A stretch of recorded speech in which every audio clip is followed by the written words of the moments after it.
అమ్మో ఏంటి ఇంతలా ఉన్నావు? ఓ తెగ తినేస్తావనుకుంటా. కాస్త తిండి మానేసి జిమ్కి వెళ్తే సన్నబడతావు. ఆడపిల్లలు ఇంతలా ఉంటే బాగోరు.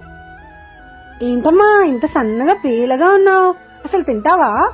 గాలిబోన్ చేస్తూ ఉంటావా ఏంటి? ఆడపిల్లలు సన్నగా ఉంటే బాగోరు. కాస్త ఒళ్ళు చేస్తే అందంగా కనిపిస్తావు. ఏంటమ్మా ఈ రోజుల్లో ఇలాంటి బట్టలు వేసుకున్నావు? ఇప్పుడు మోడర్న్ గా ఉంటేనే అందం. ఇలా ఉంటే ఊర్దాన్వని అందరూ ఆట పట్టించేస్తూ ఉంటారు. అబ్బో ఇండియాలో పుట్టి ఏంటి బట్టలు? మోడర్న్ కల్చర్ బాగా అలవాటైపోయింది. చక్కగా చున్నీలుండే డ్రెస్లు వేసుకోవడమే మానేశారు మన అమ్మాయిలు. ఏమా ఆడపిల్లవి, నీకెందుకింత పెద్ద ఉద్యోగాలు? ఏదో ఇంటి దగ్గర చిన్న ఉద్యోగం చూసుకుని ఇంట్లో వాళ్ళని చూసుకోవచ్చు కదా. ఎందుకింత చిన్న ఉద్యోగం? ఇప్పట్లో అందరూ ఎంత పెద్ద పెద్ద జాబ్స్ చేస్తున్నారు.